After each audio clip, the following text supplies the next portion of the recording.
what? The guys in IT. Oh, we're going to call him from IT. But sis, we're going to need you to keep up. So without further ado, can we please rise for the national anthem?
Very much. You may be seated. Because this is a ladies' night, we decided that we're not going to be so selfish, ladies. We are going to introduce you to Mr. Marcian Cash. Mr. Marcian Cash is the CEO of Bahama MiFi. What is Bahama MiFi? Bahama MiFi is going to be a great company. It's going to be filled with technology, and it's going to be owned by whom? Bahamians. Yes? I see Miss Patricia Clare in the audience. She said us. Because you know why? She has shares. Anybody else in the audience has shares? Can I have a hands up? Oh, yes. Oh, yes. Oh, yes. Ladies, this is the CEO. He is going to go ahead and tell us all about his company and why you all would want to invest on the platform. Give him a... We're not clapping, ladies. We're doing this tonight. Yes, yes. Marcian, hey. Thank you so much. Thank you. I've been warned already that it's a ladies' night, so be brief, Marcian, and then get to the back. Okay, that's what I was told by this young lady right here.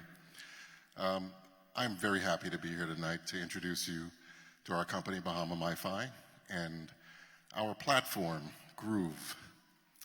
So what is Groove? Well, Groove is a platform, a travel companion for tourists as well as people in the tourist, as people who sell to tourists, vendors in the tourist industry.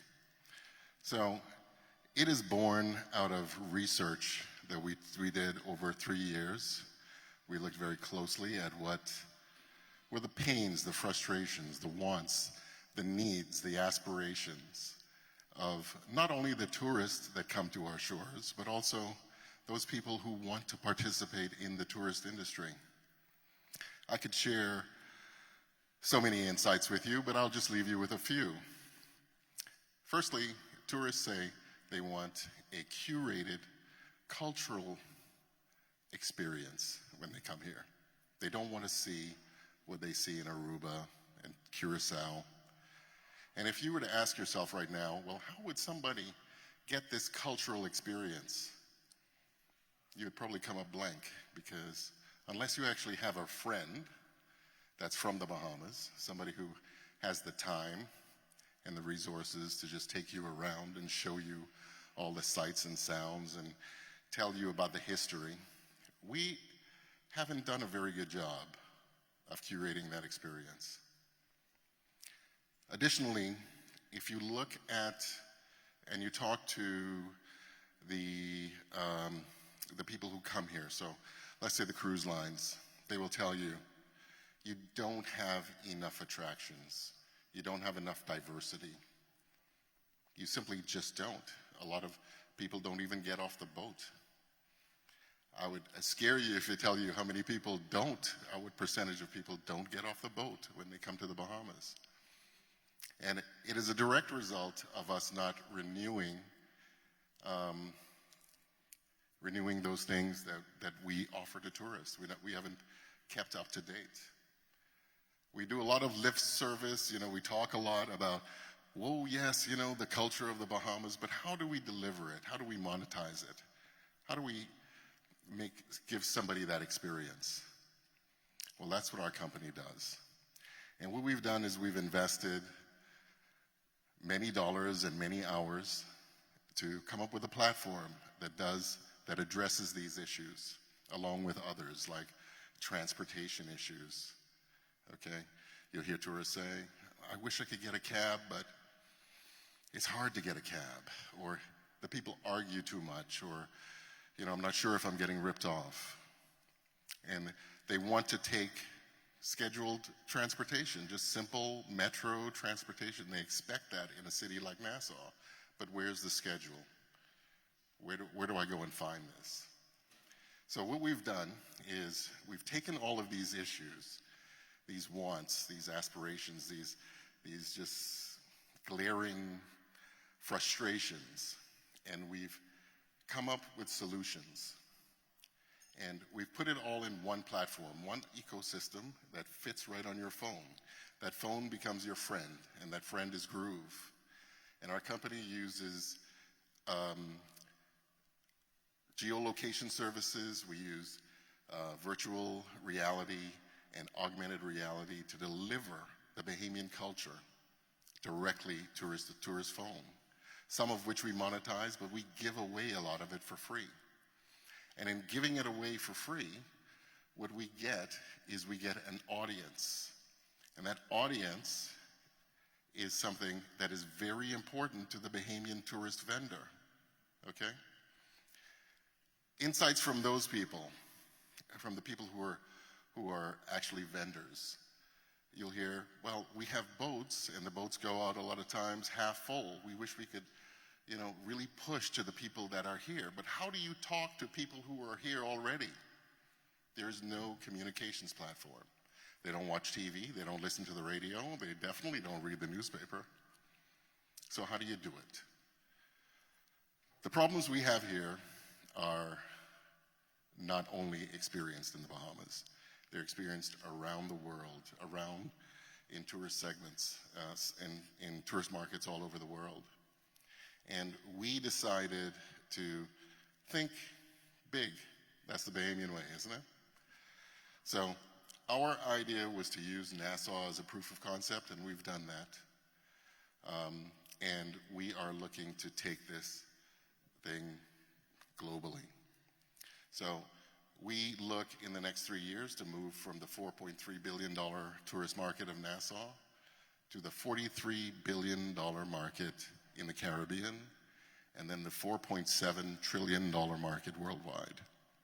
We have the technology, we have the staff, we have the commitment to do it, and we're hoping that you'll be a part of it. Okay? Thank you very much.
I'm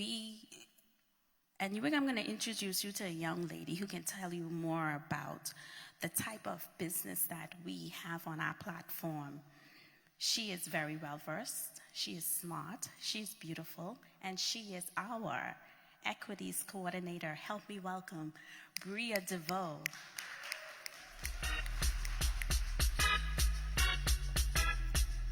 Hi, Bria. You good? Yes.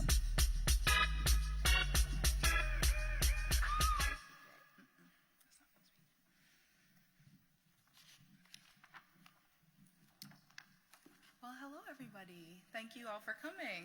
Well, so firstly, I can speak on behalf of Arawak-X.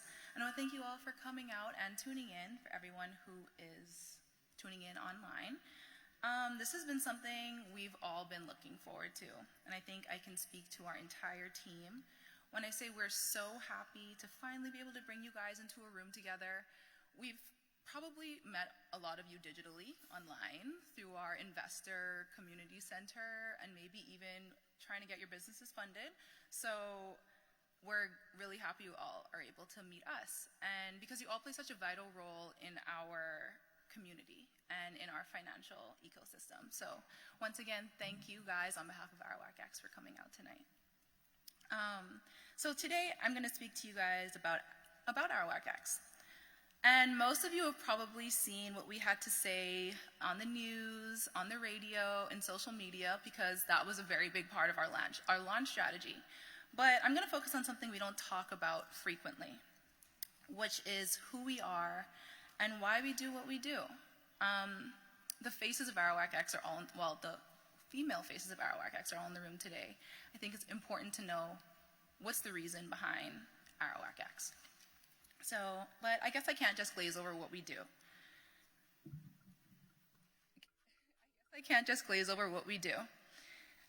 Arawak-X is the first equity crowdfunding platform in our region.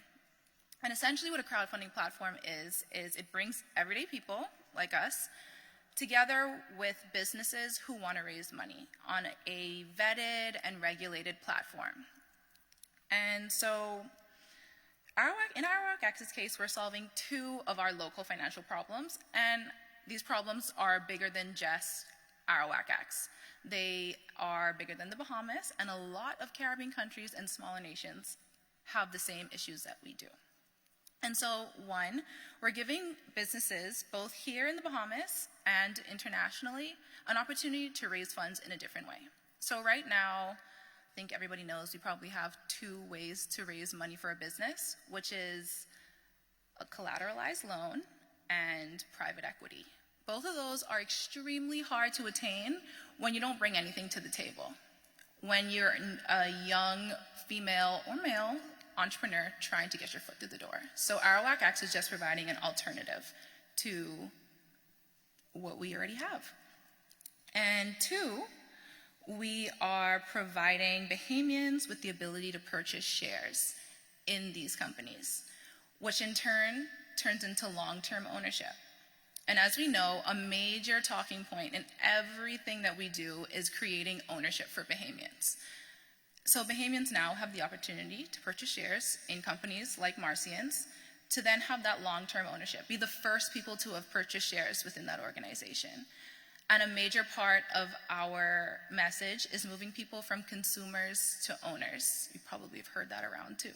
So that's a huge part of what we do. So that's the core of it. That's like the financial spiel we always give. But the fuel behind Arawak-X is our team. So our team is very special. We're small, but I would have to say we're probably one of the most fun and dynamic teams. We're passionate, opinionated, and we're very eager to make a change in everything I was talking about before. I would even go as far as to say that we're friends, but I guess we could talk about that later, guys. So I would hope that we would be friends by now. But even though the whole team is special, I think we have a small but very influential and strong team of women on the team. These women have been able to, well, us women, since I am on the team, we've been able to create something I call as a spillover effect. So in my mind, what that means is we've taken the things that are important to us as individuals and really tried to include them in what Arawak X brings to the table, both in our internal culture and to the messaging that we give to everybody else. And so I was thinking of what to talk about, and these two things came to mind even before the topic of a women inclusion conference was brought up. And when I thought about it, I realized that these two things are paramount to what the women in the company say all the time. And they are mentorship and knowing who we started the platform for. So, mentorship is key to everybody. Mentorship, we talk about all the time. It's been a buzzword since I was in high school, probably. Mentorship. And we have a great mentorship model. We have seasoned employees who mentor us all the time. And, but we also have this group of women who I know we can always lean on. So there's about 6 of us. And I know when I need real advice, when I know that they can come to me, I'm sure every woman in here understands when you're facing something specific in the workplace, that only another woman who probably went through something similar, you can only go to them for advice. I know that I can get advice that I need from them. They meet you where you are, and they give you that non-judgmental feedback. And what has fostered from there is the ability for us to meet everyone where there's at, and education being key and at the core of Arawak X. So if anyone has ever gone to our Community Investor Relations Center or even spoken to someone outside of, on a webinar with Arawak X, one-on-one, you would know that they asked you a multitude of questions to understand where you're coming from. They want you to know exactly what equity crowdfunding is. They want to know where you are at with that. And that's different for the financial and tech world. For the most part, it's always been about this taboo. You don't want to ask any questions to seem stupid, or you don't want to ask anything to make people think you don't know what you're talking about. Where in Arawak X, we're trying to tear those walls down to create an inclusive environment. And that's very important for both internal and external messaging. So we've been able to make sure everyone feels like they're included and have the opportunity to take in what we have to offer. And the second one is knowing who we do it for. So we have moms on our team, and they love their children. And they say, this is for my kids. If I buy shares, it's for my kids. If we buy shares, it's for our kids. When you have kids, it'll be for your kids. You just don't know it yet. That's what they always say. And that's been key. We make sure that we want to tear down the barriers that have been in place so that women can provide opportunities for their children, that ownership opportunity, set them up before they even know what this is. I luckily had this opportunity for my parents, and I am very grateful that my mother bought shares in BizX, which is another exchange in the country, that eventually turned into my shares when I turned 18. And life came 360, and now I'm working at a company that does the same thing, so very happy for that opportunity. And we want to make sure every woman has that opportunity to provide to their families and children. And those are 2 major, major things that I'm sure you've seen in our messaging across. So all of these small changes in a very small time will have a huge impact on the inclusion and education around financing, investments, technology, starting a business. These changes have already been seen through our issuers. Even though we had Marcian come up and talk about Bahama MiFi, the majority of people I see coming through my seat are women-led organizations, whether that is advisory members, board members, the founders, they're women. And then I don't necessarily sit on the investor side, but I do see people coming in, and I do get to talk to some of the investors, and they've been women. So I would like to say that women, be a part of the change, but right now we are the change in the financial world in making a difference for us, for our future generations, and creating opportunities for years to come. So ladies, thank you so much for doing the work necessary that's needed to make this better for me in the future, since I also am still young, and for everybody else coming up behind me. With all that being said, we are very excited. On October 25th, we'll be launching our next company, who just happens to be founded by 2 wonderful young ladies. Because of regulation, I can't tell you who that company is, but wait for October 25th at 9 a.m. where we'll be able to have this same thing I'm talking about be brought into the world, really. So get ready, October 25th, 9 o'clock, set your clocks, and they'll be ringing the bell, and you'll be able to invest in the organization also. So thank you all for coming out once again and being a part of our WACX and believing in us. We are a small company and a new company. So the opportunity to be able to have you guys here and be able to speak to you guys is more than we could ask for. So thank you so much. And I have the pleasure of introducing our next speaker, who is a pioneer for us at our WACX. Without Davinia Bain being the director of the Access Accelerator, we wouldn't have as many small businesses to even engage with our WACX. So she's someone that I look up to and someone that I know a lot of entrepreneurs and women in business look up to. So please welcome Davinia to the stage. Thank you so much, Bria. What she didn't mention was she is still one of us, even though she was stolen by the Rammings. But she will always be one of us. So thank you very much for the introduction, Bria. I would like for us to take a minute to do something extremely important. There are two women in this room that we really have to salute and celebrate tonight. I would like to recognize the presence of Minister for Public Service and also Member of Parliament for Sea Breeze. Congratulations to both of you. You must know that all of us were in the background that night cheering you guys on. And for the next 5 years, we're going to be in your corner. Please call on us. Anything you need for your communities, for your portfolios, you have direct access. Please, we want to support each other, so congratulations. I also had the fun of having a little bit of personal time with our keynote speaker tonight. And I think she's an amazing lady. We learned a lot from her in a very short space of time. She's very colorful, and I think the color is important. A lot of times as women in business or in government and other spheres, we sort of dumb down our color, and I'm so happy that you don't. Keep it.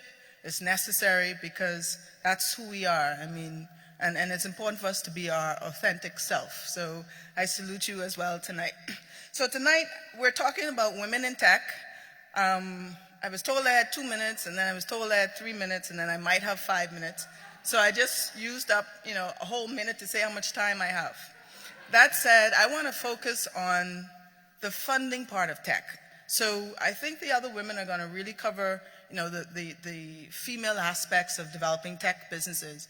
But I want to talk a bit about, from my perspective, the only thing I can really add, while I'm involved in a tech business privately, I think the scope that I can really help a lot of us tonight with is from the funding of tech businesses. So I'm going to start by saying that in the Bahamas, just in case you didn't know, I have a secret. It's not easy to fund tech businesses in the Bahamas. Well, it's not easy to fund businesses, period, in the Bahamas. While we've been able to fund just around 70 million thus far, that was not easy. That took a lot of determination from the government to painstakingly set aside funding to make that happen. In some cases, some arms had to be twisted with some of the private sector, and in some cases, private sector ran to the table. But it was not easy, and it's still not an easy fight. You could have, up to 90% guarantee from us, and still there's a significant possibility that we may not be able to fund your business. And what I'm suggesting is that in the tech space, it is even harder. And I want to talk about it so that you can strategize. If you're looking to fund a tech business, you need to be able to develop a unique strategy specifically for your business. That said, we've all heard this concept of, I don't want nobody thief my business. I don't want no one thief my business idea. Right? I intentionally said it in dialect so you could get the feeling of it, right? Folks, that's not going to fly. If Marcian didn't show us the video where we could actually see a proof of concept of the app, there's no way he can expect you to jump up and give him money to develop the idea, all right? So we have to think about the smart way of developing a proof of concept in a way where you secure yourself as much as possible against the possibility of somebody, taking the idea and running with it. I don't like this feeling that many Bahamian entrepreneurs, and maybe other entrepreneurs have, I don't know, this is just my context, but we have this concept of, I only want to say a little bit about my idea. I want to keep it, choke it in my hands because the idea is my baby. Well, you have to be more committed to the materialization of that idea than the idea itself. Sometimes we talked about serial entrepreneurs today. Sometimes we're serial idea havers. We just like to have ideas, and we talk about ideas all day, but it's very different. It's a very different skill to have an idea versus execute an idea. And in the execution, you have to share it. It's a part of the process. So what we need to do is spend more time figuring out how to do that safely. Now, that said, we do have some, either real or perceived, we're going to find out as we have more companies in the tech space go forward, we have some challenges with IP. All right, I remember there's been, a push. There was a push in the last PLP administration for quite a bit of IP legislation and the like. I'm not certain whether that legislation, has been given the teeth that it needs to have. And so there are a number of people who don't see the connect between the IP and the security. And this is one of the challenges why we find it hard to develop or fund tech businesses. When we put you in front of a financial institution or a private equity investor, what they're saying is, well, what's the asset value? How do we independently verify your valuation of this asset, of this IP? First of all, do you have it as IP? Is it protected? Secondly, what's the value and how do we verify that value? Now, I know that I believe the central bank has started some work with a collaterals registry, and I'm really excited about that, and I hope that that progresses very quickly, because in many other countries that saw this path of tech development, they went ahead and did similar things, developing the legislation for IP, developing the collateral registry, because what happens with that is your IP is obviously an not immovable, it's an intangible asset that will be registered in that collaterals registry, and it has valuations, and every time it's sold, or every time there's some transaction with it, there's a public registry that will show that value. So those things over time will help to strengthen the ecosystem for tech funding. At the moment, that still doesn't really exist. So you still have to figure it out, because you can't keep it in your fist like this. We still have to share the idea. So what else can you do? There are some people who go through the patent process in the Bahamas, and I never knock that. Okay, it's great, go ahead and do it. But folks, let's be very proactive with global registration of our IP. All right, it's almost the same amount of effort, if not less, to go through an international process for registering your tech, registering your IP. That gives you the first step to really holding the asset in your hand, to making it an intangible asset as tangible as possible. And in many cases, when you go through one major jurisdiction, that's respected by the other major jurisdictions when it comes to IP. So I really would say, as a first step, to please take the effort to do the research on where's the best jurisdiction for you to register your IP. And even in that world, that's where I think you should go and try and get your first independent valuations. Again, it becomes currency. Have somebody else open it up, open your hands a bit, let somebody else have the scrutiny into your IP so that it can be valued independently, and that's what you take to your investors. Now, in doing so, it doesn't mean it's guaranteed that you will be funded, but at least you're going through the effort, through the steps, to show that you recognize that this is a challenge in our country, and you're trying to figure it out. Because at the end of the day, if I'm going to give you my money to invest in what you want to do, there's a process we were finding out earlier today from DRC Junior that it could take up to 2 years on average between the minute that I give you my first dollar and the minute that you launch. So what sort of security do I have in that process? Well, I own a piece of that IP if you go through the proper process to have it done. That said, I know I see the police already standing up front, so I'm going to wrap up. The one thing I want to leave with you is what SBDC is going to do in addition to whatever we're trying to do now. I want to recognize Samantha Rolle is in the house with us tonight. And a number of my other team members, if you guys could just wave. We have a good team out tonight. So Sam is the head of many things. And we have sort of issues with titles in the SBDC, but hers has to do with strategic operations, strategic projects. Basically, all of the new innovative things that we're doing at the SBDC, she incubates until we pass it on to other process managers. One of the things she's incubating now is a tech incubator. And this tech incubator is going to be our way of at least trying to do something to push forward the investability of tech, the monetization of tech in particular. So what we're looking to do with our clients, we're going to start with our clients first and the government. We're going to allow our clients and the government to commission tech. So we want to open up these businesses. Any of you, if you have businesses and you know that you have some process problems and you think tech may be the solution for those problems, we want you to come to the tech incubator. We're going to have young people there who are crazy about tech. They have the skills. They're developing the skills. But we want to develop the tech that you need to succeed. And in order to do so, we need you to be willing to play ball. Let us open up and see your processes and come up with things that can help you reduce inefficiencies, increase efficiencies through the use of tech. So this tech incubator will also be another way of teaching Bahamians how to monetize their tech. It's not a straightforward process, and it's not one size fits all. Different types of tech you can monetize differently based on the expected revenue streams. So that said, we're in the game. We're here to support. That's what SBDC is about. Please, if you're doing interesting projects, we would love to hear about it. Reach out to Sam. Let's invite you once we have our launch, which Sam is making sure happens very, very soon. We want to open it up to all of you so you can come and let's build tech together. Let's monetize it together and see where we can take this in the Bahamas. Thank you very much.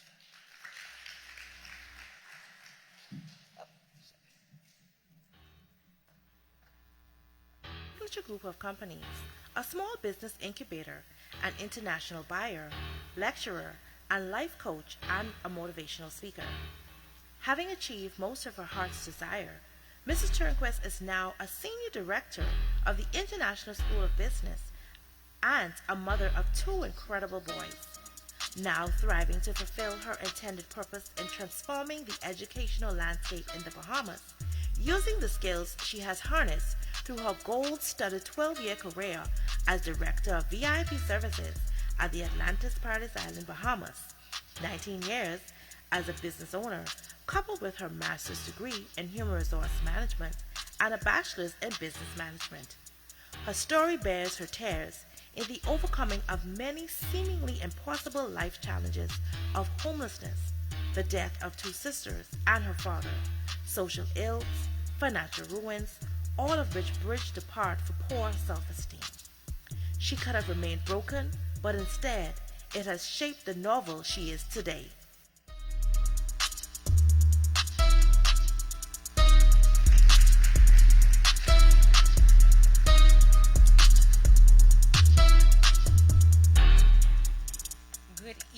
Good evening. It's such a pleasure to be here tonight. Before I get started, I just want to pay honor and tribute to 2 of my amazing sisters that's here tonight. These ladies have truly been remarkable and have showed us that, and every woman here, that it is possible, each and every one of us. The Honorable Minister Pia Glover-Rolle, and of course, my sister Leslie of Rice Miller, the Honorable Member for Seabreeze. It's an honor to have you out here tonight. And of course, I have some sisters in this room. Before I get started, I just have to honor them. They are the movers and the shakers and the women who make some things happen. And there's a few of them here tonight. I'm going to ask them to briefly stand and say hello to you. We have Nadia, Stora, Millie, Patricia, Claire, Danny, all of them are here. Please stand and say hello. But these women are the backbone of our country. and they work behind the scenes, and they work tirelessly and diligently to make some things happen. You may not know their names, but they are the heroes that this nation speaks of here tonight, okay? The journey to get here cost all of us. Today, I'm excited to share this room with over about 40 amazing women that's here tonight. And you all are the movers and the shakers of this great country that we call home, the Bahamas. Those of you who shout loud and stand strong, those of you who have built empires, moved mountains and pushed boundaries, and refused to take no for an answer. You are the women paving the way for a new generation. Let's own that. Affirm it, write it, wear it, digest it, sprinkle it, because we are the women who are on it. In a world that rarely values little girls and women who looks like me and looks like you, it is a great honor and it's a humbling experience to be here tonight in this room and partnering with our WACX in their commitment to empower and educate our Bahamian women. While we are individually strong, we are collectively powerful. The glass ceiling is being shaken, and it will give way. During this historical breaking point, I love seeing so many of us speaking up, sharing our wisdom, solution, sweat, resources to defeat misogyny and bigotry. In this big world trenched in complexities, there is more than enough space for all of our magic. I encourage you to nurture yours and be exactly who you want to be. I see you, sister. I stand with you. So let's continue to build each other up and support the collective journey. Now tonight, I don't wish to scare you, but there is a fact that you need to know in order to better prepare yourself, your children, and your community. I came here today to awaken your consciousness. According to recent studies, robots might replace over 1 billion humans in the workplace within the next decade. As you all know, we are living in a digital world where technology is everywhere. We live with smartphones, tablets, laptops, and presently we are living in smart homes. With all of these interconnected devices and tons of software gadgets, which enables us to do thousands of things without even leaving our couch, technology is everything. Therefore, the need to know how this new world works is imperative. Tonight, I want to discuss with you the skills we all will need in order to fit in and succeed in tomorrow's world. That skill is coding. It is not only the demand for technical jobs that will remain strong in the future.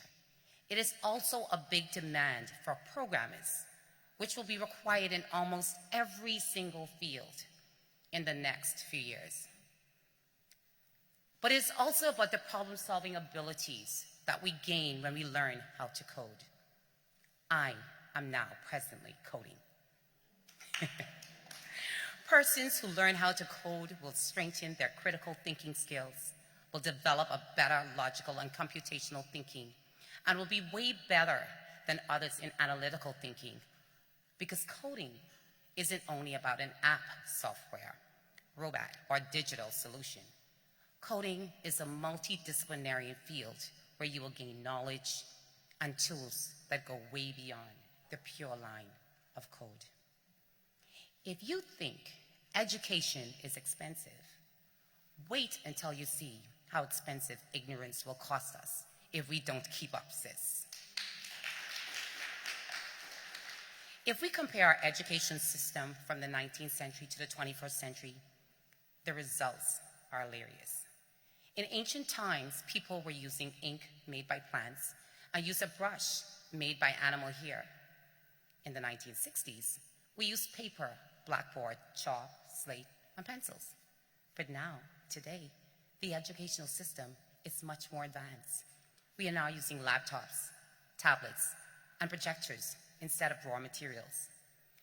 In the Bahamas, though, we are still struggling, lagging behind overall.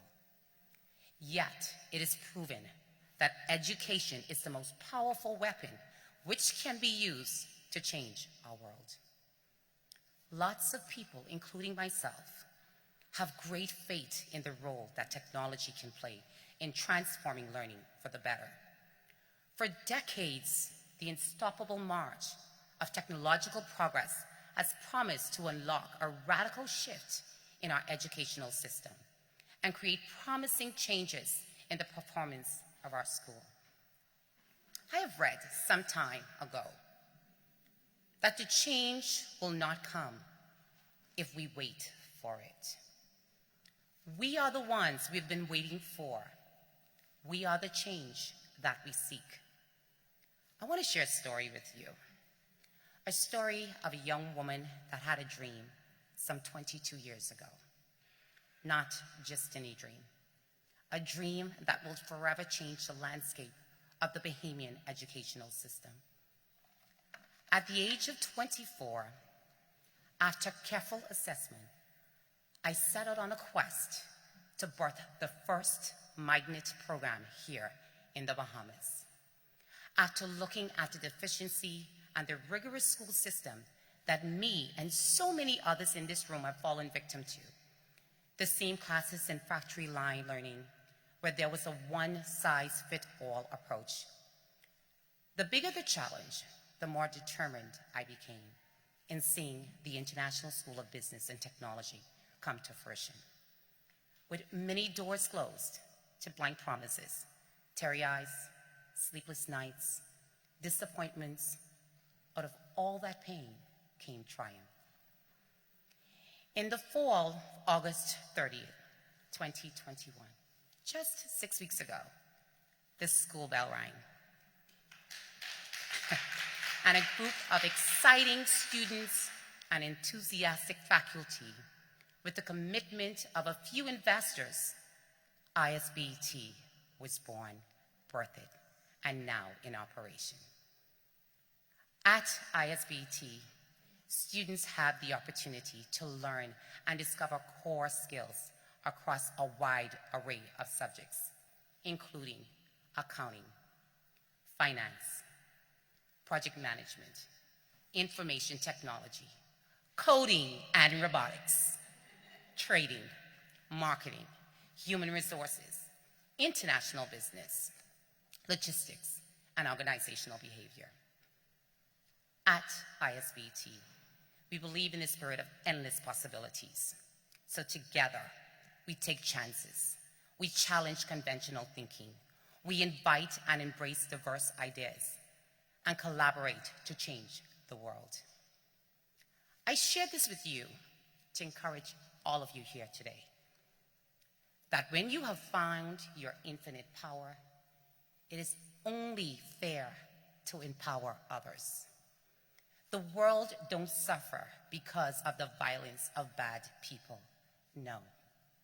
The world suffers because of the selfishness and the silence of incredible people like yourself who choose not to want to birth your ideas. I encourage you today to keep up, sis. Keep exploring. Keep asking why. Keep investing. Don't settle for what you already know. Never stop believing in the power of your ideas, your imagination. Your hard work is needed to change the world. You are the one the world is waiting for. The time is now. It's time not just to keep up, but it's time to step up. Thank you.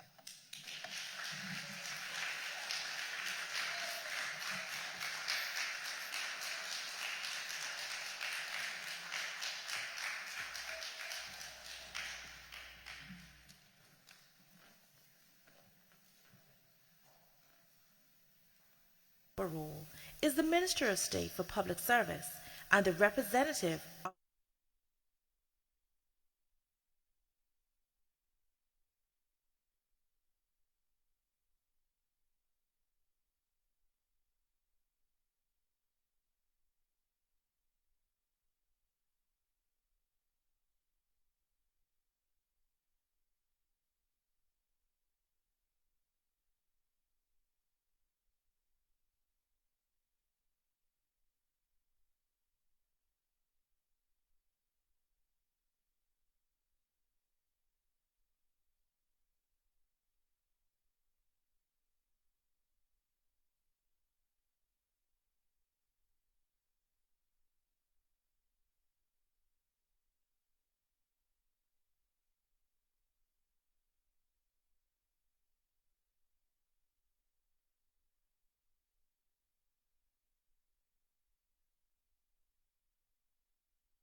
Mitzie, Patricia, Samantha, Natasha, and I hope I'm not leaving out anyone.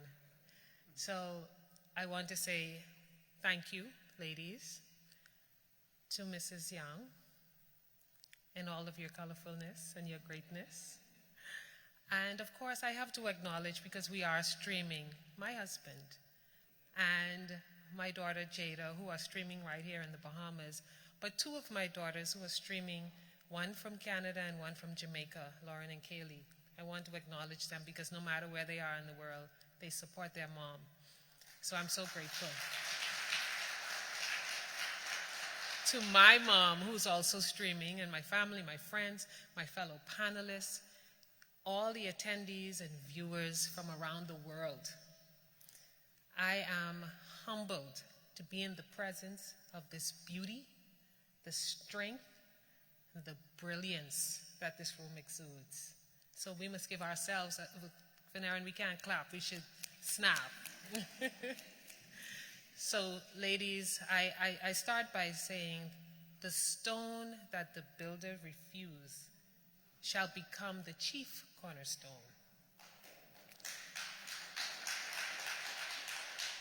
So this is a Bible verse that throughout my life I've seen come to fruition. I've been in positions of leadership for a great part of my life, but in all instances, it came with a fearless tenacity to rise above the odds.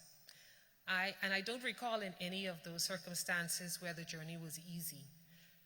Nonetheless, the fight brought me strength, character, and the resolve to aspire to greater.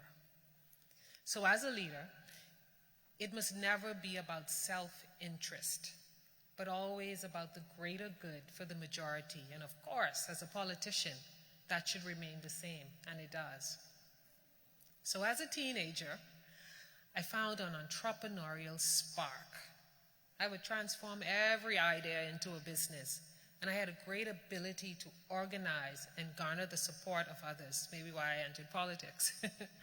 But I learned to earn and I learned to invest as a teenager. But more importantly, I learned to generate capital to support my startups. So in 1999, I built my first licensed business. I'm somewhat of a serial entrepreneur like Mrs. Young. This business still thrives today, and thereafter I built 3 other startups.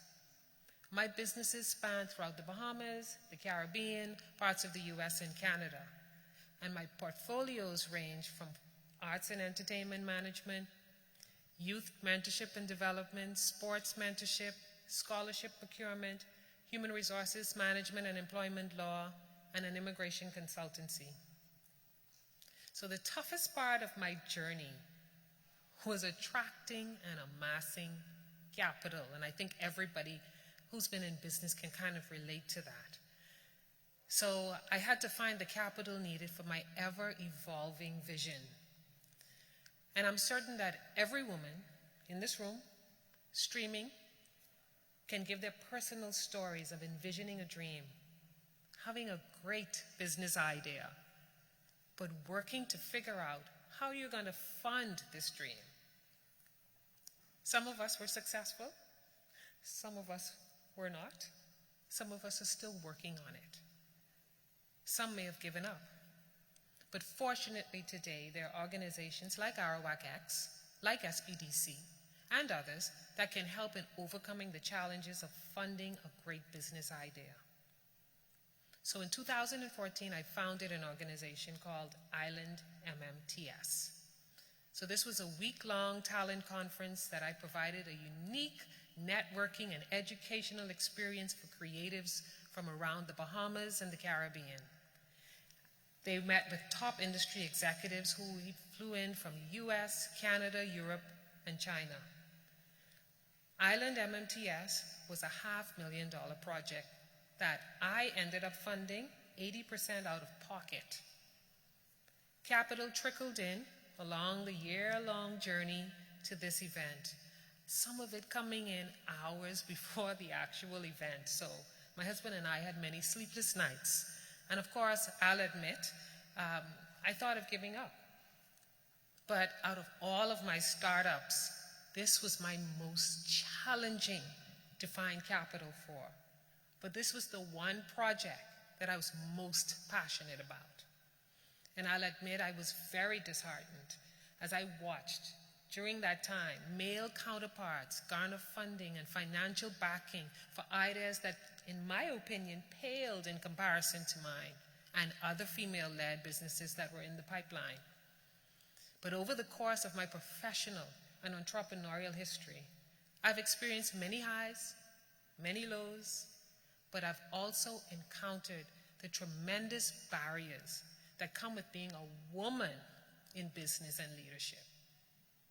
So as a successful entrepreneur that encountered the pitfalls of funding a business, now a policymaker, I commit to championing the cause for female entrepreneurs.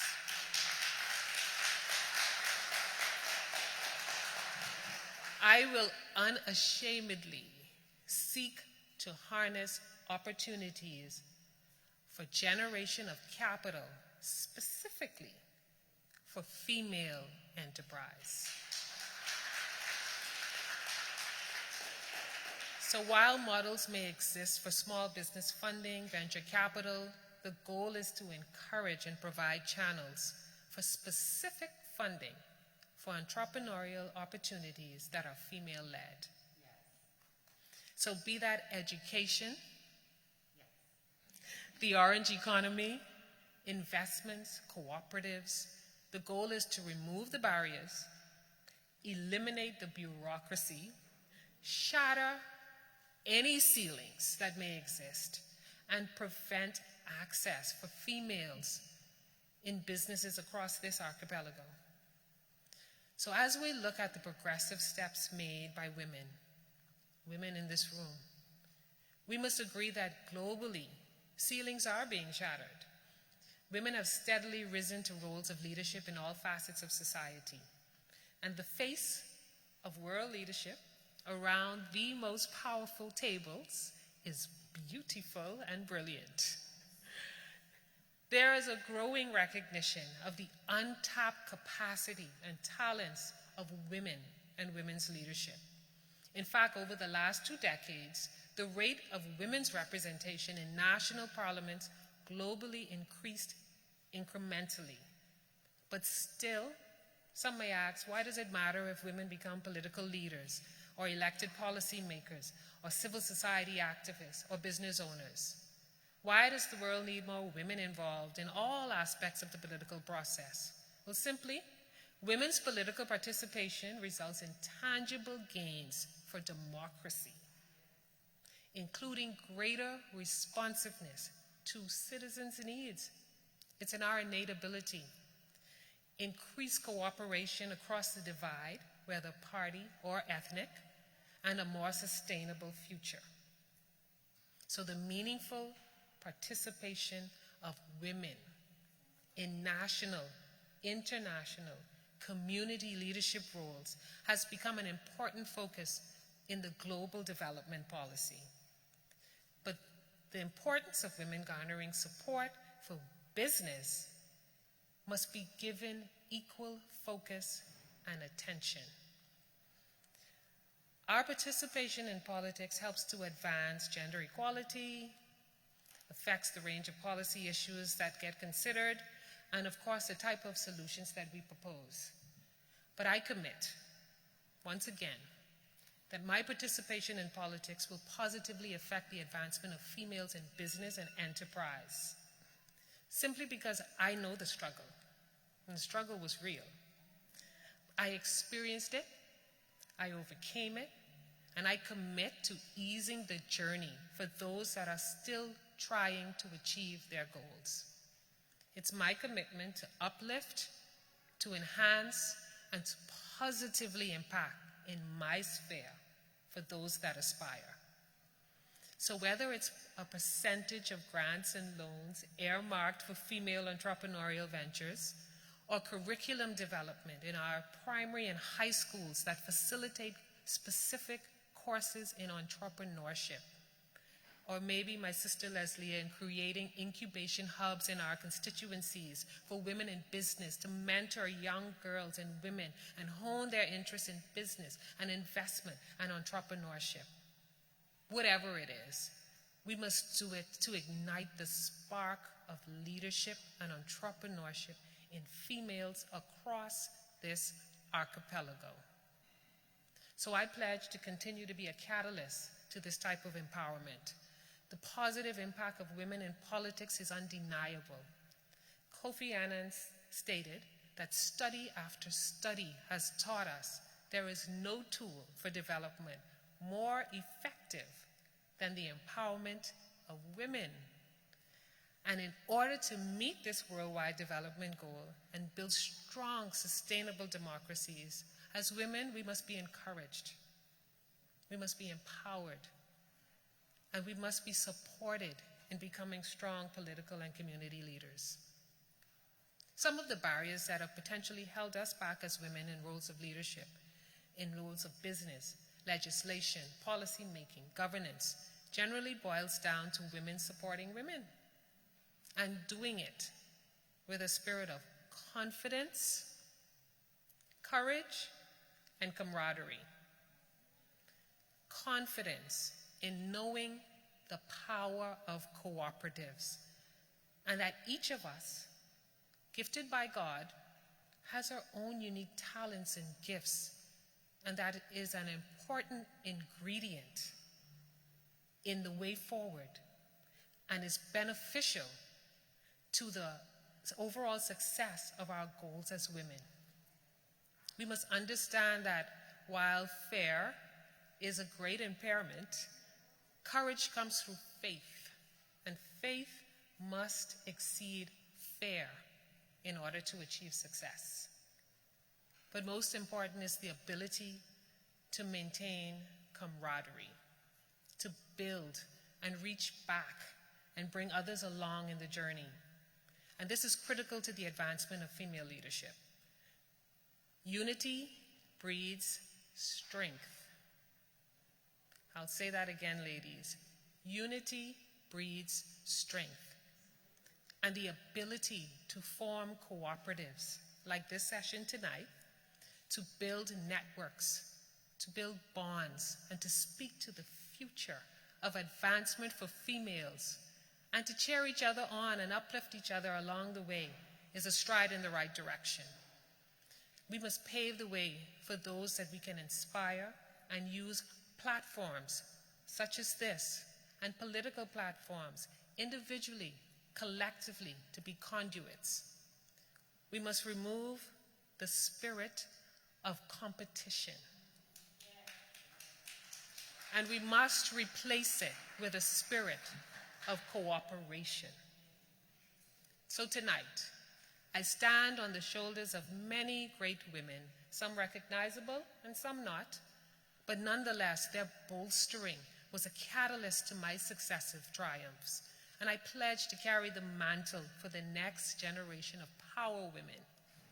Because when we become each other's cheerleaders and a source of inspiration and upliftment, this allows us to become limitless in what we can do with opportunities in investment, new trends in business, by revolutionizing our spheres of influence and occupying more spaces at the tables globally in all facets.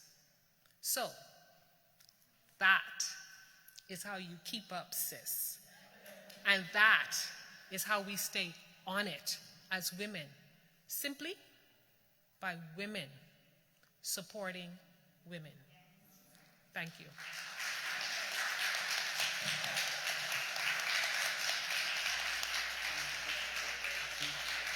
Bria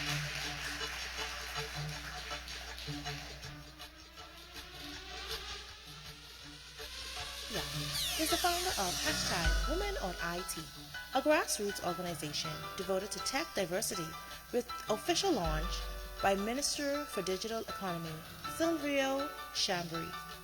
After coming to Malta in 2017, she quickly established herself as a leading digital strategist, advising the government eSkills Foundation mentoring Salona, winner of 2018 J Startup competition, and judging J Young Entrepreneurs.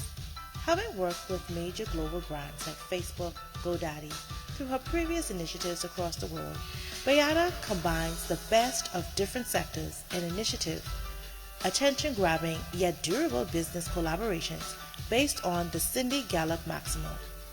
Shared values plus shared actions equal shared profit. Beata's goal remains breaking down the barriers that prevent so many people, especially women, from reaching their full potential.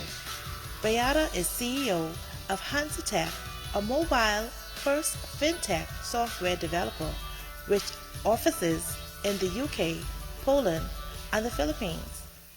Beata has been a distinguished speaker at numerous international industry events. Her recent speech made her hashtag PugIT go viral.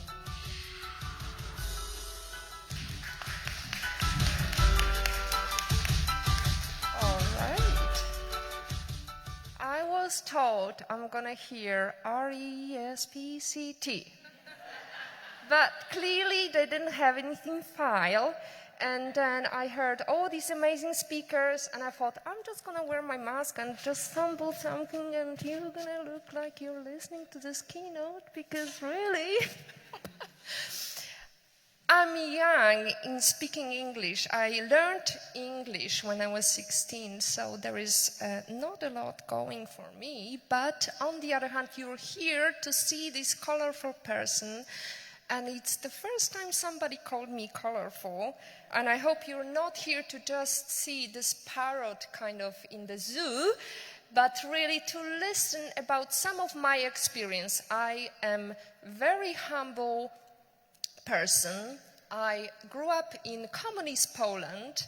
As I said, we were only taught Russian, so I didn't speak much English. I shared some of my stories, my personal experiences with Davinia, Bria, and Fern. Some of you ladies that I had privilege to be welcomed by.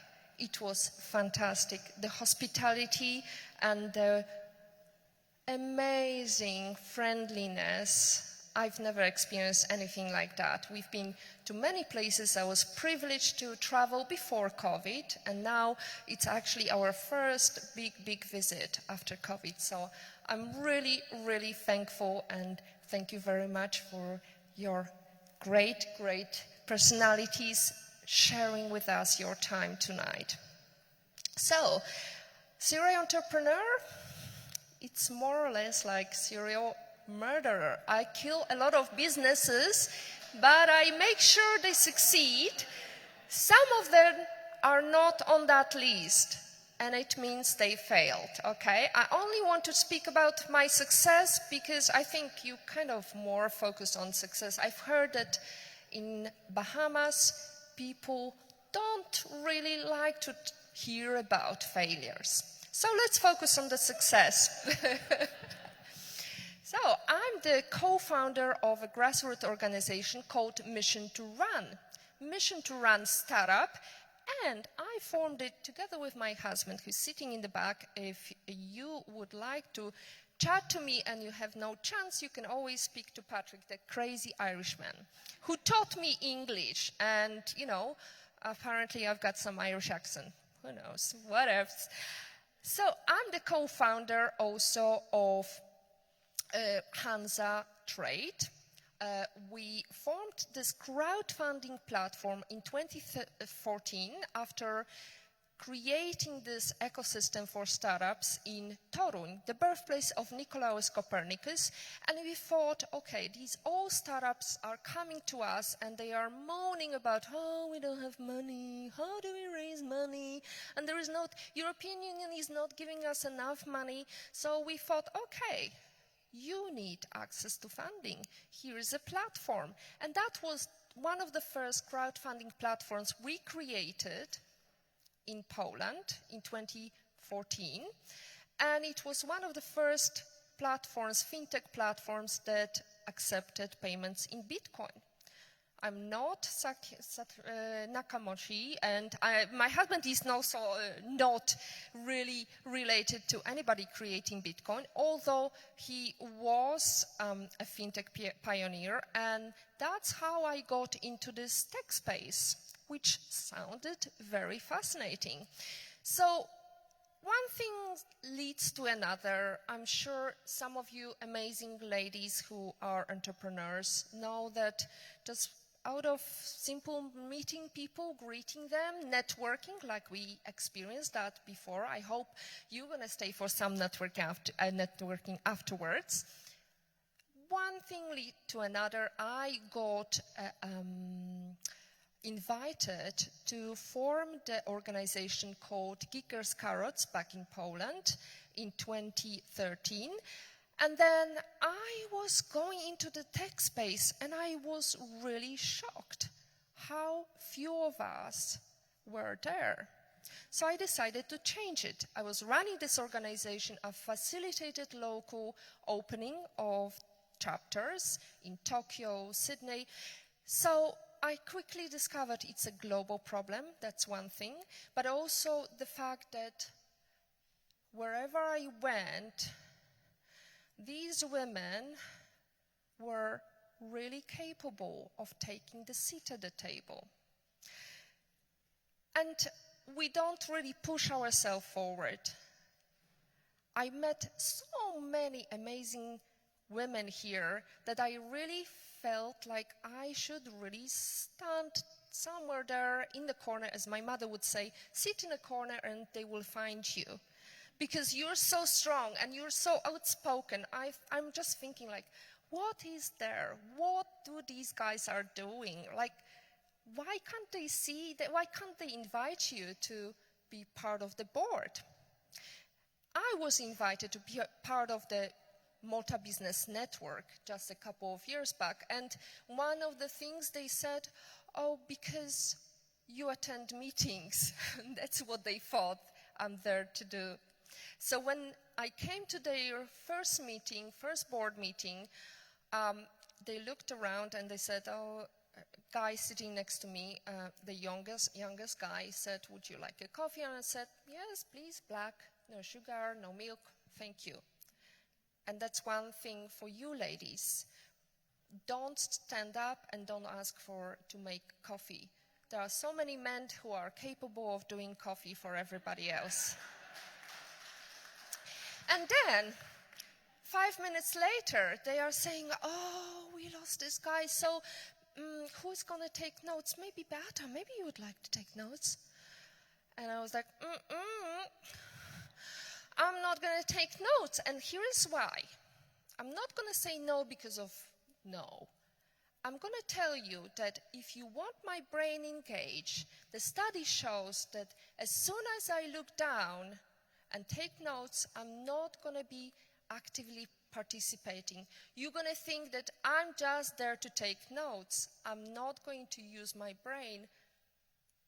Hence, I didn't have to do that. So, again, I founded Women on IT in 2019 because I was invited by the government to advise on policies, and we were sitting very pretty thinking, what can we do to encourage more women into technology? And then I went outside to all these conferences. I meet these amazing ladies, not quite as outspoken as you are here, but they told me all these stories. Like one of them said, you know what, I would love to be a manager one day, but I spoke to my manager and he told me, well, women can't be managers because of their period. Yes. So when I heard these kind of stories, I thought, we can sit very nicely, we can decide policies, but there is community out there and they need to get together and they need to change that ecosystem. And let me go back to problems. We were talking about problems today. And the fact that our biggest problems are shared problems. The ones that nobody owns, but everybody is affected by. Problems we need to solve together. That means you guys too. You need to be part of the solution. So leadership is a complex skill. It does not come overnight. You need to learn many facets. You need to observe the room. We are very good at observing what the room temperature is. I definitely freeze to death in your aircon. It cannot be overnight shift, but then you can definitely acquire some steps, and these are the micro actions I would like to talk to you about. These tiny little steps that can be taken every day, making sure that you're going to get that seat at the table. My friend Miho, I met her in Berlin in 2014. And she told me she is actually a successful entrepreneur, came from Japan, was raised in New Zealand.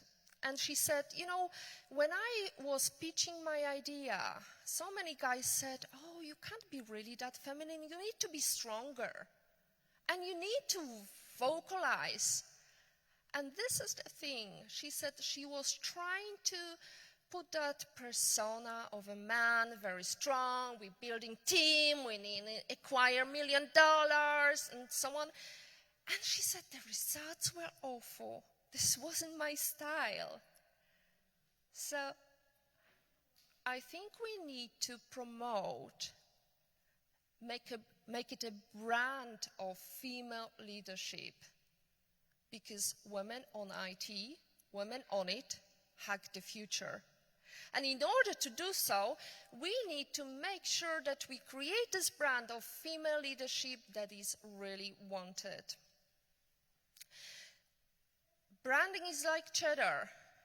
It smells. Not everybody likes it, but it's known all over the world. Build your own brand.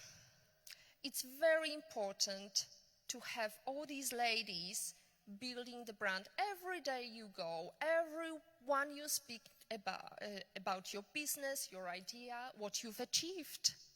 This is your opportunity. Pitch your idea. Think about, because I met some women who are approaching me, or I watch them speak, and they say, you know, I do this, and, you know, I just help my boss. And really, you know, I would like to hide and so on. No, this is your time to pitch your idea. This is your time to think about what is your passion, what is your dream, how are you going to change the dynamic, how are you going to make this person interested in you. And branding is all about bonding. I think we had an excellent moment, Davinia. Maybe you didn't notice, but today you asked me about empathy because I posted something on LinkedIn. I'm on LinkedIn, ladies. If you want to join my network, please tap in. And this is very important to acknowledge the fact that we all women, majority of us are going to have children or have children. I could hear a child somewhere there. So this is the bonding experience. We all have something in common, so capitalize on that. Another micro action, be sociable, relatable, and relevant. I've seen so many posts that were just talking about food, a new bag. Okay, I understand there is a world of influencers. We all want to talk about our Gucci bag or, you know, colorful jacket, stuff like that. But really think about, what is this to show people? How is it going to progress my career? How is it going to help my business? Another micro action, get comfortable with discomfort. And this is something that I want to share a personal story with you, because when I launched the Women on IT, Women on It movement in Malta, I posted a picture with my friend who's standing there. She's actually working at the university. She's a lecturer, accomplished lecturer. And I said, for some reason, she never gets there. She never speaks on panels. So guys, and I tagged some of these conference organizers, here is an amazing female, you need to talk to her. And then I got a message from one of these friends, bro culture friends, who said, oh, you shouldn't really say that because they are very good, they help the economy, you know, and they are very friendly, and they always lie to me. I think it's a lie because I've never experienced that. They always say, oh, we asked many women and they never said yes. Is that true? Is that really true? That's a total bullshit. I'm not sure whether I can say that aloud, but I'm a foreigner, so I don't really know the real meaning of words in English. So he actually said to me, I strongly suggest you edit your post first, Beata, because I said, okay, let me speak to them. I would be happy to introduce to some of the amazing females I know. And he said, I'll do that provided you edit your post. And I said, no, thank you, because I owe it to my sisters, I owe it to my cohort. I'm not going to step back because you like these guys. This is another one, and Millie, I actually felt like I've got to give her my badge because she needs to deliver that keynote. And not only that, she surprised me, she never spoke. And she's working in construction. That's so amazing. Fear of what other people think of me is the most stifling. Yes, I can hear you all answering, yeah. It's none of your business. You will never own the future if you care what other people think. Women on it hug the future. Pug it! And that's my hashtag that went viral at one of the conferences. I said, I've got this, we used to have a pug, we adopted him when he was 7. He was so obese, trust me, he couldn't go up the hill because he was like, what? No way! And I admired him because he was always making sure everybody was welcoming, like us, lady. You know, we just made sure everybody's comfortable, smiled, and wiggled his tail, and everybody loved him. So, and he wasn't afraid. Bag it. Fear is temporary.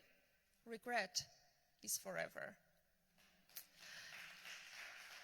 And that's another moment in my life when I thought, well, I think I'm going to do okay, because I'm a foreigner, as I mentioned. In these countries, I just step in and I don't know who you are, so I'm going to say, hi, how are you? I'm not going to feel intimidated because of whatever position you're holding. On the other hand, I respect you. And so we were invited to have another board meeting with eSkills Malta, the government organization, and our chairman, who's a guy for some reason, but you know, these things happen. I challenged him on that, but I'm not going to talk about this now. So we are sitting very pretty, discussing, and he said, oh, we might have a Minister for Digital Economy coming to our office, and you know, he may come in, and he comes with entourage of journalists, and they are all taking pictures, and he says, yada, yada, yada, yada, digital, yada, yada, yada, we need more women. Okay. And I was like, okay, is there something interesting he's going to tell us? And Actually, he had his speech and he was boring us and nothing was going to change. So I thought, well, if nobody speaks up, if nobody's asking a question, I'm going to be the crazy parrot who's going to ask the question. So I said, can I ask a question? Yes.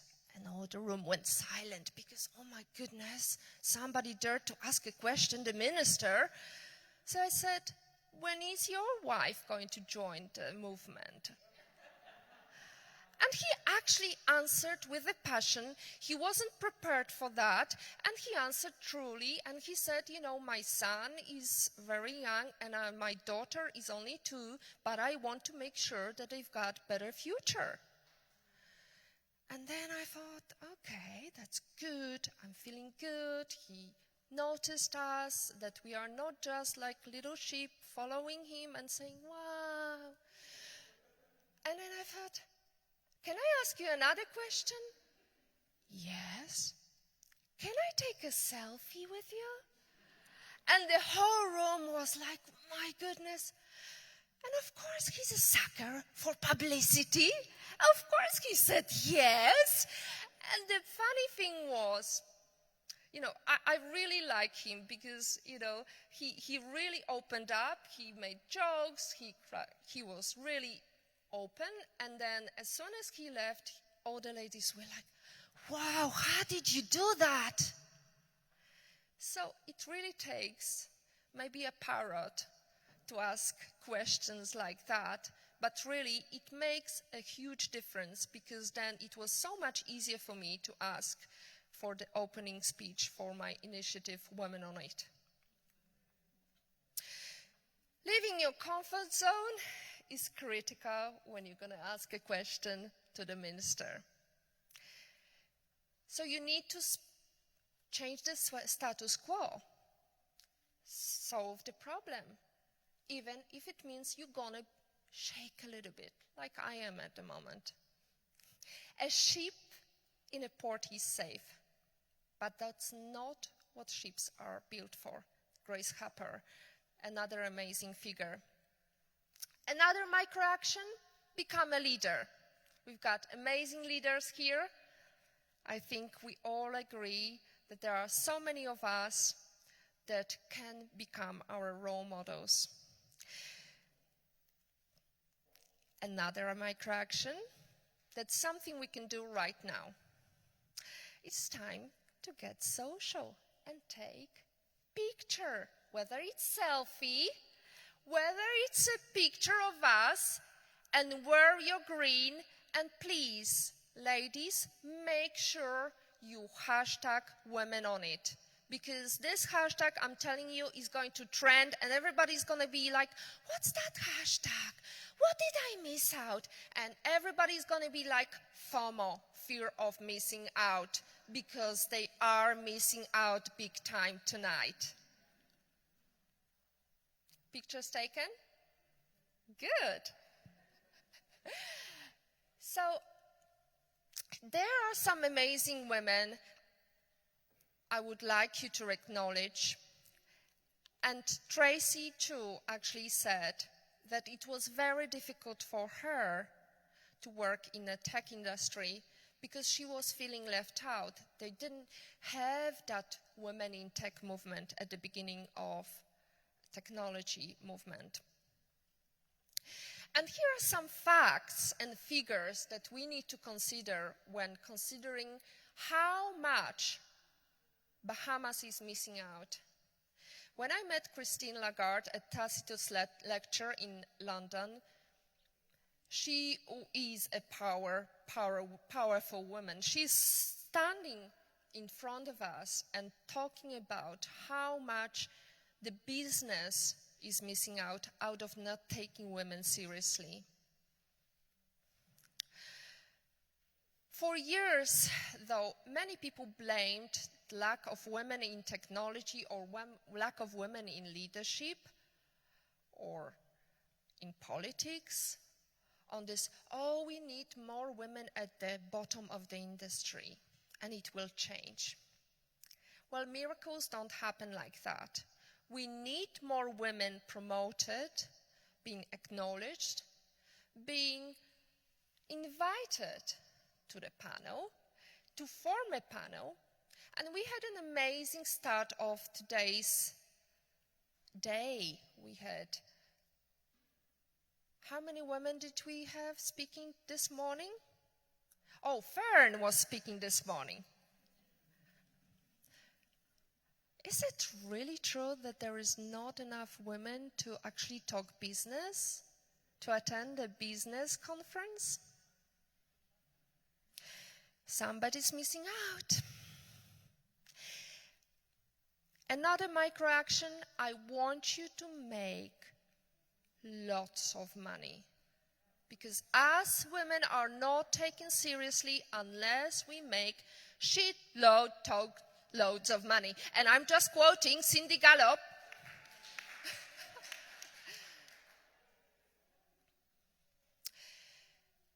I had to also tell you that we need to shake things up.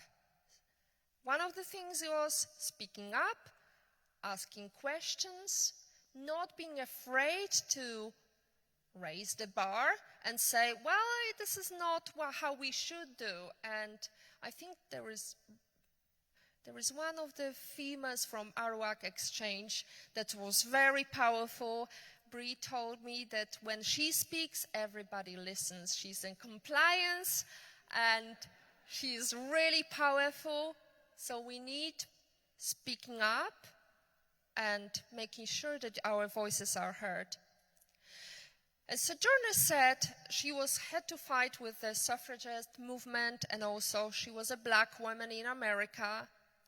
And if the first woman God ever made was strong enough to turn the world upside down all alone, these women together ought to be able to turn it back and get it right side up again.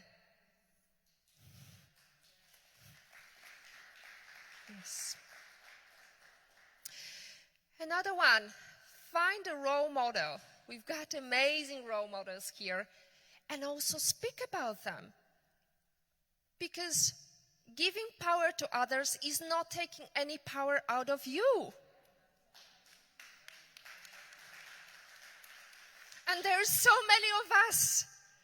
We need to have more covers of Forbes, of magazines, business magazines with our faces on it.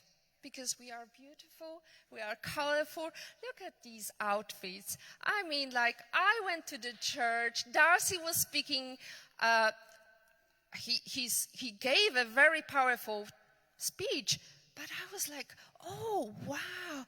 These sequins and these earrings, my goodness, they are so beautiful. We need to see more of that on the covers of magazines.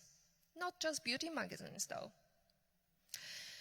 Grace Hopper, I mentioned a quotation of Grace Hopper. She's very well known in the technology world. She's the creator of COBOL. And what's amazing about her was not only she was the admiral, she gave orders, but also she was retired, and they actually asked her to come back because she was amazing Grace. Another micro action for men. Guys, bring women to the table. And look at that picture. I mean, like, what are these guys doing?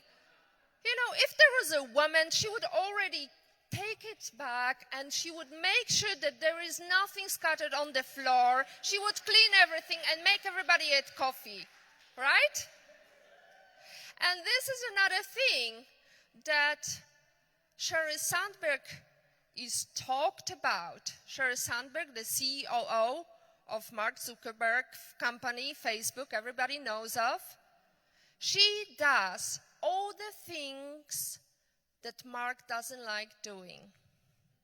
And that's the truth of so many women I've seen across the globe that are not sitting at the table.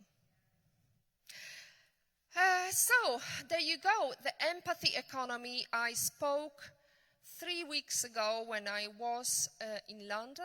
I invited to my studio, every Wednesday, I host Women on IT, Positivity Hack Delivered.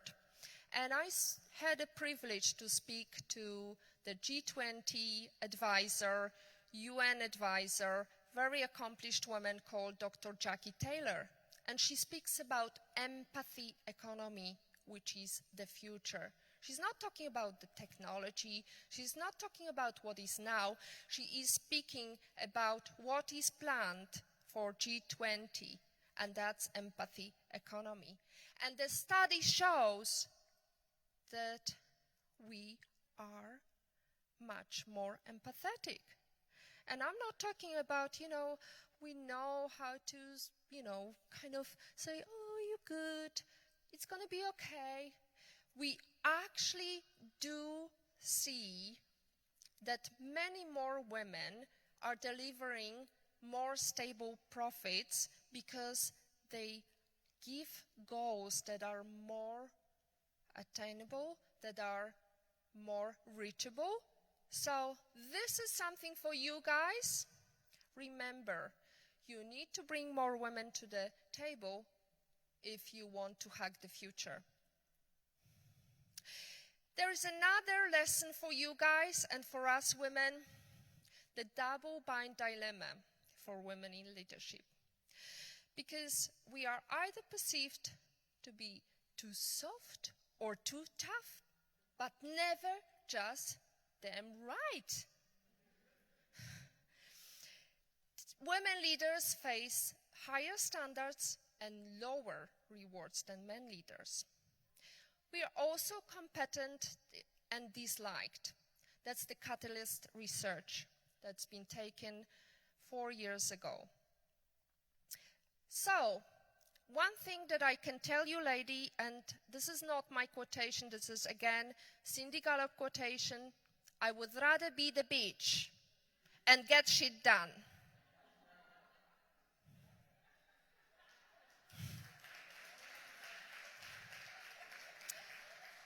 Thank you.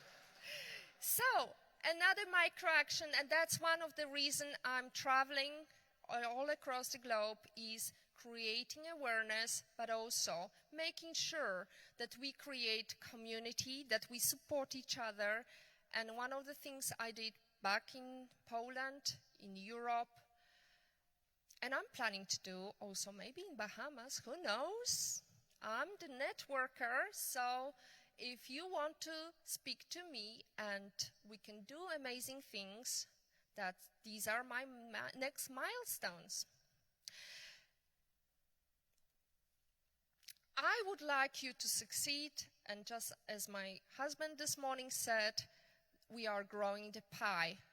And as many of you, I'm sure, baked, if you don't put yeast, if you don't put that empathy element into the pie, if you don't have all the ingredients, and that means 50% of the population that is left out and is not forming the same pie, we are not going to grow as fast. Thank you so much. I was told that we might have some questions, but if you want to go and mingle, that's okay too.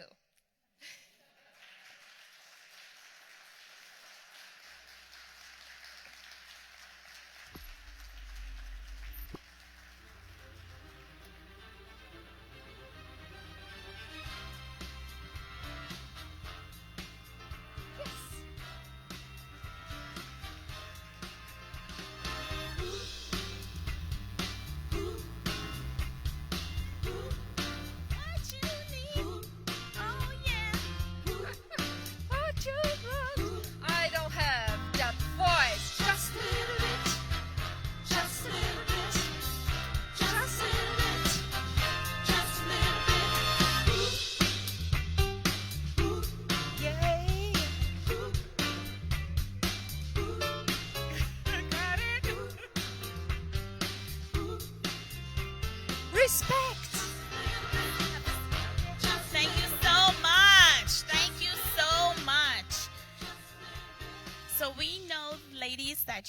have some questions for this beautiful panel. Can you please give me snaps for this beautiful panel?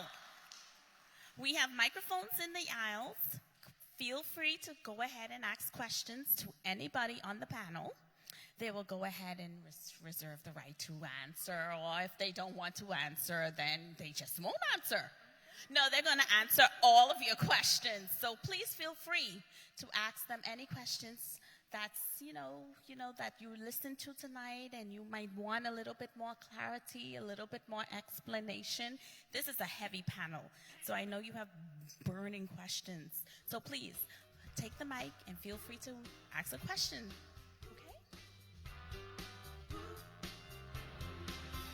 Well, I'm going to start first then. You said you're not a programmer, right? So what attracted you to technology? Well, when you look at the world today, it's impossible not to be attracted to technology. It's everywhere. It's in your home, it's in your hand, you use it every day. And one of the things we understand is that our phone is an essential tool nowadays. We can't do without it.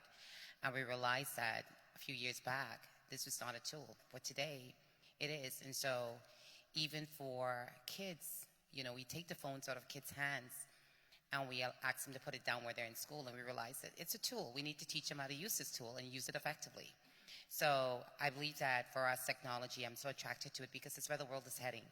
And we have to play catch up. And a lot of times, because it's not in our era and our time, is so much that we don't understand and we don't know. And a lot of us have these iPhones with so much going on with it. All we use it for is WhatsApp, social media, and to make a call. But there's so much more that this phone can do. And so just the eagerness of wanting to understand and wanting to just explore the world and keep up with what's happening so that we can cross the finish line with the 21st century and be, technology sound. Absolutely. Be on it. Yes, be on it. Is this on? Okay. I have a question for the ladies on the panel also. So all of you are very accomplished women, and a lot of us in the room and a lot of people tuning in are working on being like you. So we got to hear about all you had to say, but do you have any pieces of advice for all of us young women in the room, majority in business, for us to take away and maybe share with the rest of our teams, or how to get like you? I'll take it.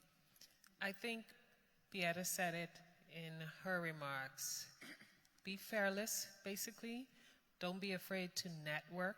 I think, and I'm going to speak specifically to Bahamian women.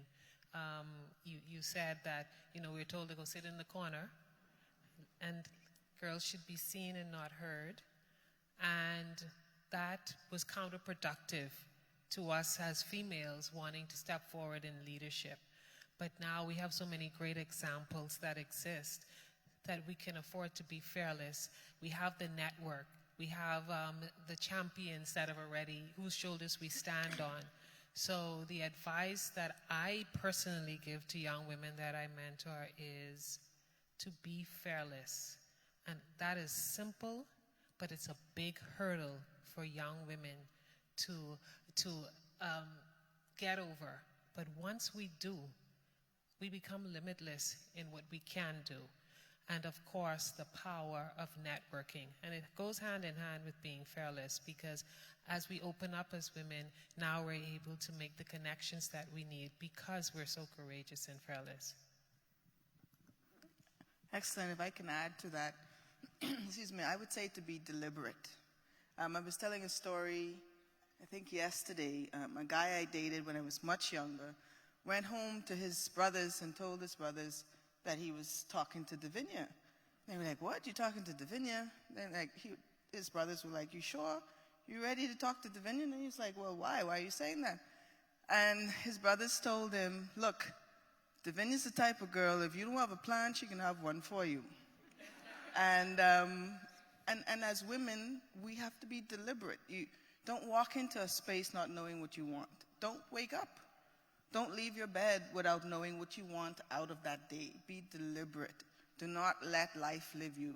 You have to live life. And that deliberate thought process, deliberate actions, deliberate networking, deliberate kindness, all of that helps to build that personal brand that we were talking about. And that's how you continue to propel yourself to wherever you are deliberately trying to go. And I would add, and we spoke about that before with ladies this afternoon. We were invited by the Accelerator to a lovely lunch. And I was telling them the story of my math teacher who said, no, you're not going to pass this exam, so when you're 15, you might as well just find a job because you're not going to pass it, so don't even try. And you said, we are taught to be nice and provide tea, coffee, and make sure everybody's nice. And I was told by my mother, sit in a corner. There is a saying in Polish, sit in a corner and they will find you. And I was hiding and shying away from that teacher, and I, in hiding, was preparing for that math exam. And even if she told me, are you going to go through that exam? I would say no, but with my mother I was preparing for it. And of course I was crying my eyes out because she doesn't believe in me and she's not going to let me pass this exam. So why would I even try? And my mother was like, no, you've got to prove her wrong. And this is very important about building your network. If you find somebody who's not supportive, don't worry. There are dozens and thousands of people who are going to support along your way, and focus on that. Don't think about why is she not supporting me, because we are analyzing too much. So that's my take. I want to add to that as well. I live by the creed, if you're not changing it, you're choosing it. I believe that sometimes in life we have to always find something to live by and use that as our motto, especially when we're trying to achieve something. But there's something else that's also very powerful, and that is speaking it into the atmosphere. Words carry power, they carry presence, and they carry prophetic implication. Speak it, write it. 22 years ago, I wrote down a goal at the age of 24, and that goal just came to fruition just a few months ago. And that was consistency and hard work, because I placed that goal in a place that I was always able to see it, to never let it die. A lot of times we have dreams and we have goals, and the one thing that's holding us back is funding. I'm going to say this to you, and this is something that I promote a lot. A lot of times we have baby shower. I believe in business showers. Find a few friends, a few colleagues, and pitch, put some stuff together and pitch your ideas and ask for some investors. And sometimes we need to try and keep knocking on doors and pushing down doors. So that's another thing I'm going to encourage you to do. But you have to be consistent, and you have to be persistent as well. A lot of times we give up because it gets hard. And that's why you see the top, the 1%, the exceptional, is because they keep going. They keep going. They kick down another door. So I just want to encourage you today to speak it into being every day. And then I'm going to say something else. You find your tribe. Your team is important. Be careful who you surround yourself by, making sure they're speaking into your life and they're speaking into you. And make sure that they believe in you, can constantly remind you of your superpowers. A lot of times you're around people who kill our dream killers. So make sure you're around some people who can speak into your life and who can always remind you of your superpower. So I just want to say those few things. And while I have the mic, I have a young lady that's in the room tonight. In fact, I have two of them. She's the head girl of ISBT, Koi Adley. Please stand and say hello to everybody. I just wanted to say hello to you. Yes. And I do have Davinia Taylor here. She's a sophomore at ISBT. She's here in the room tonight. I saw them in the back and just wanted to say hello. I invited them here tonight. And of course, Ms. White, who is our parent-teacher coordinator, she's here chaperoning tonight. So, but I just wanted to add that. Good night. I have a question, and thank you once again for inviting us to this lovely conference and occasion. As a woman in IT, this is very encouraging to me, especially in a small island development state that really don't understand the importance of technology. So my question is, for our WAC-X and Access Accelerator and anybody else on the panel who would like to answer, what initiatives that you have in place to encourage young women in STEM and specifically technology?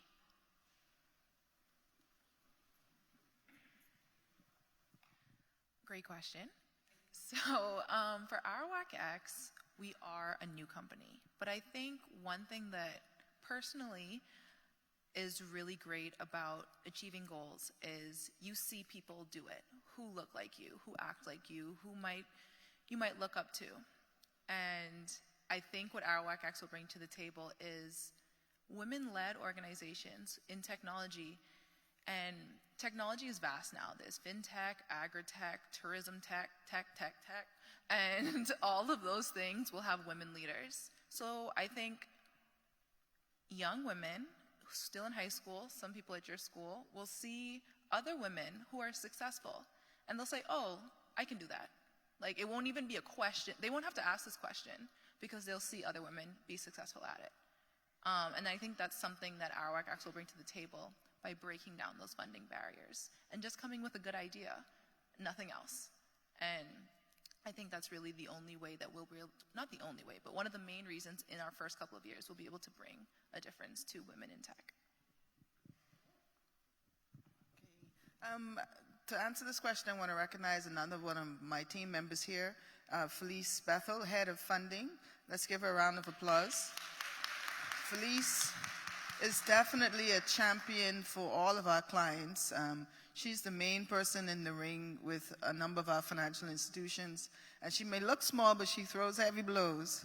And she finds a way to get our clients funded. And she's passionate about it. And definitely there's loads of empathy in the work that she does. But I'm recognizing her because you spoke about funding, what initiatives we may have for women in tech.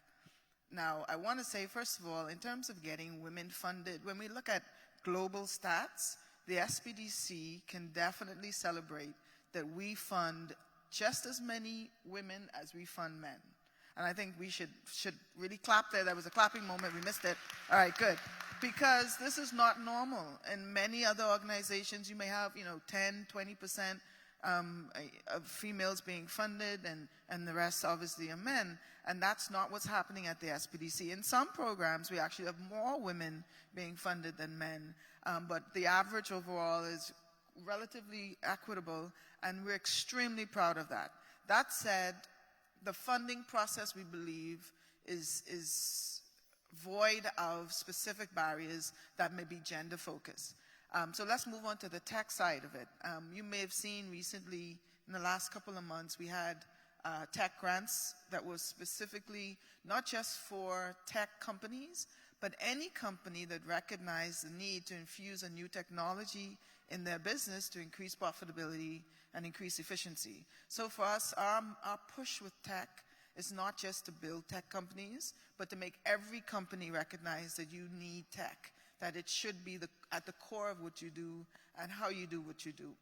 For financial efficiency as well, a number of our clients are finding that if you don't include the right level of tech, you can't count the money fast enough, especially if you're trying to make a bunch. I won't use the language my friend used. Especially if you're trying to use a bunch of money and make a bunch of money, you won't be able to count it fast enough. Cash is expensive. Cash is slow. It's dirty. It has COVID. Cash has all of these things. So we have to think about tech just as simple as how we count our money, how we understand money, the movement, how we research and present the data and analyze money. If you're not using tech just for those processes, much less all of the rest of it, inventory, manufacturing, customer service. So for us, we're trying to ensure that our clients recognize that at every level of your business, tech is necessary. And then in addition to what I mentioned earlier, we have the Tech Hub, where we'll actually begin to commission and monetize tech and provide the support needed for that to be in perpetuity. So that's really what our immediate goals are in that regard.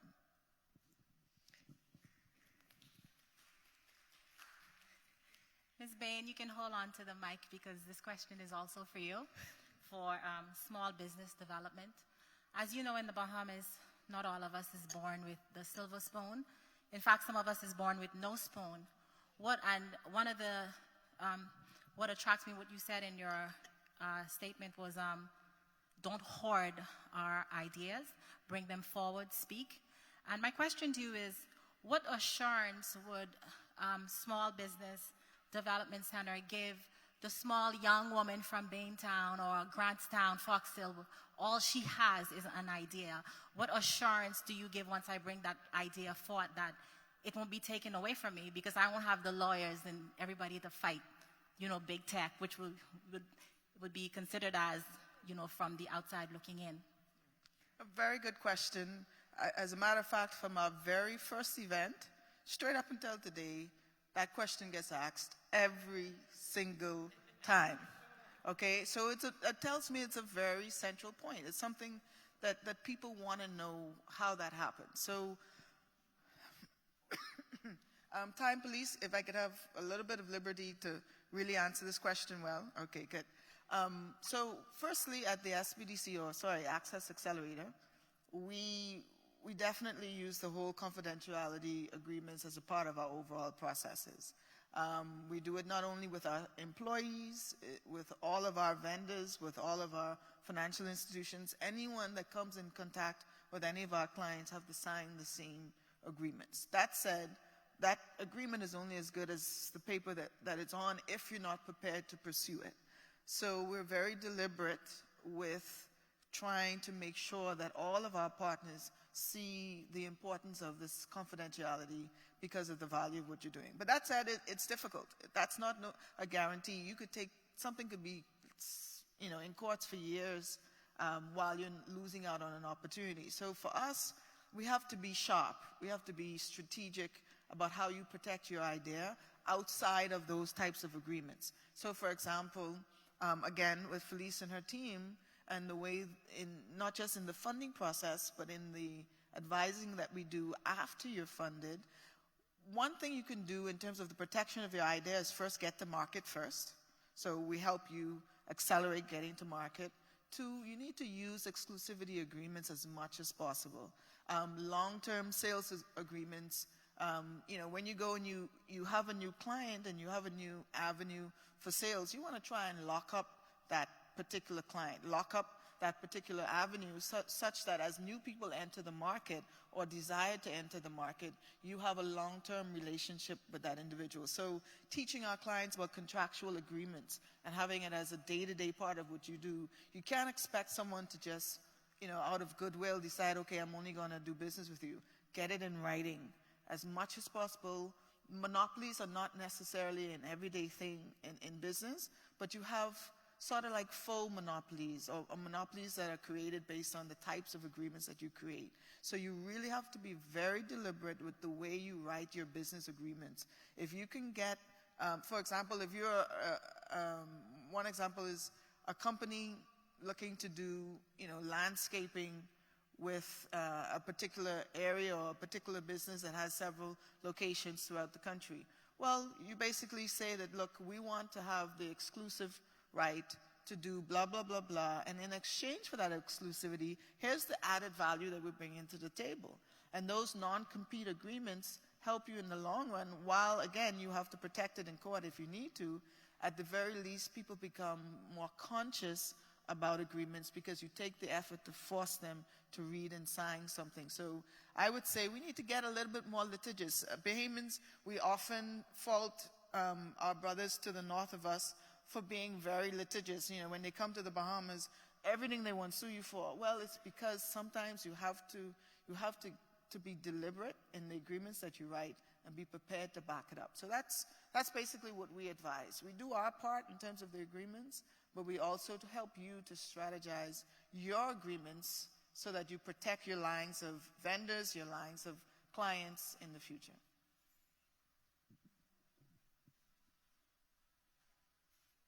I have a question. Can I go ahead? Yes. Okay, good evening, distinguished guests. First of all, just wanted to say that excellent presentation on everyone's part. But this question is for Ms. Young. Ms. Young, you got my attention when you mentioned that originally you're Polish and you studied Russian in school. And the reason being is because I'm very much, I'm very much a language advocate. I spent at least about 3 years in Spain learning Spanish, and I'm here now working with a local broker CFD dealer on their Latin desk. And I see how much importance being bilingual and also being on the forefront to communicate with your coworkers in other fields help you in actually accomplishing your job from day to day. So what I wanted to find out from you is, you mentioned many women. You mentioned a lady by the name of Ms. Tanaka. There was also a French woman. So how is it that you find that women in IT are able to collaborate in such a global society with technology, being that the world is vast the way it is? That's a very great question. So it's not only languages that we use, hola, or здравствуйте, or dzień dobry, whatever it is. You have to have the mindset of everlasting learning and have curiosity, because that's definitely helped me. Every morning I start the day by reading a little bit about technology, business, who failed, who succeeded, and that's how I keep afloat, whether it's language, whether it's, technology. That's the way to do it. And with COVID, I think many businesses all of a sudden realize there is something called Zoom, there is something called Hangout. And I mean, these dinosaurs, when I joined the Mota Business Network, they were like, no, we don't do hybrid event. What is hybrid anyway? Well, it's online and offline, so it's like this, what we are enjoying today. And all of that talk, it was like teaching them from the scratch. But look, all you need is this thing that is extension of your hand. You take it to the toilet. This is something that you even, like so many guys used to go for a smoke, but now after having sex, you check your Facebook. What happened in the outside world? So how do you network in that weird COVID times? You just make connections, but don't do it like I did at the beginning. I didn't understand the power of network. I thought, I just swap business cards. No, you listen and think, how can I help this person? And how she can or he can help me? And have the connections and make the connections. Because if you help somebody, okay, it's not a given that she or he is going to help you, but the chances increase by about 50%. And again, the worst you're gonna hear is no. So when I ask Sylvia Scambry, can you introduce me to so-and-so? The worst I can hear, no. Okay, that's fine. I'll ask somebody else.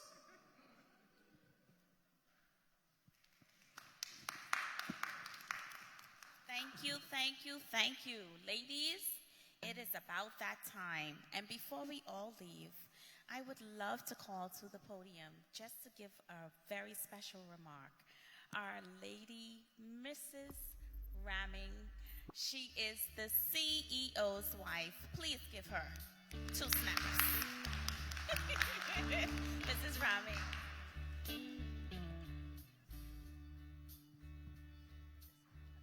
Good evening, everyone. I hope you found this evening very informative. Business can be exciting, but it can also be scary. So it's wonderful that there's all this knowledge and support in this room. So thank you all for coming, and a special thanks to our guests. So we have Bria Deveaux, thank you very much. Davinia Bain, thank you. I'm going to skip over. Ms. Turnquest, thank you very much. Minister Glover-Rolle, thank you very much. And of course, Beata Young, thank you very much. So on behalf of Arawak X, I hope you enjoyed yourself this evening, and please network. Enjoy each other's knowledge and company. So thank you.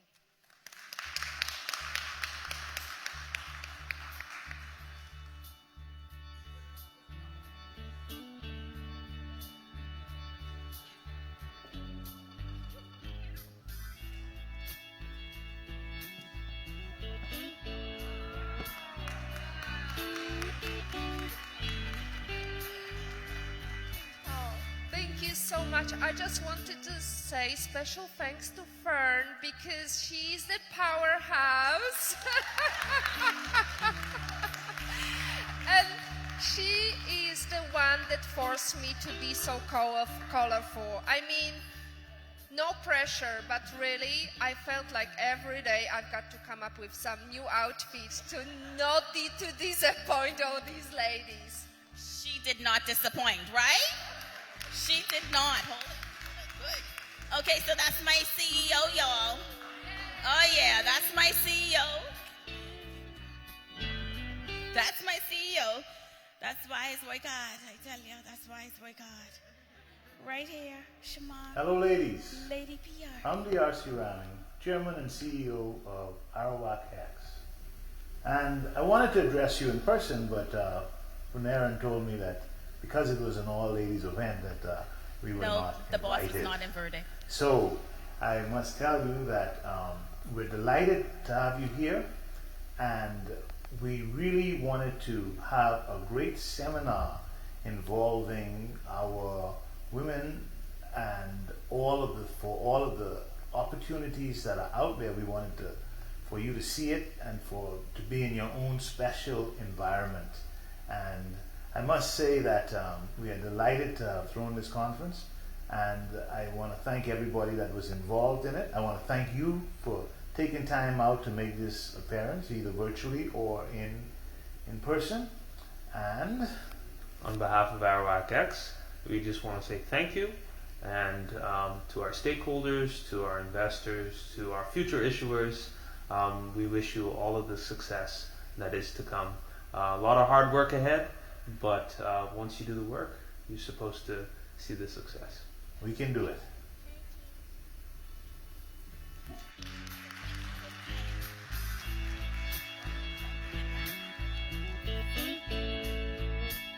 Good night. Good night, ladies. Thank you.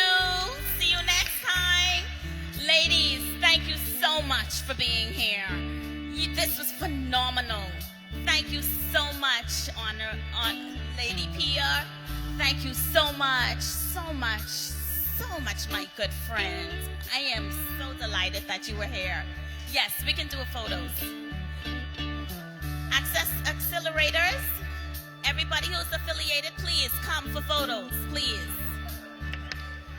Thank you. Thank you.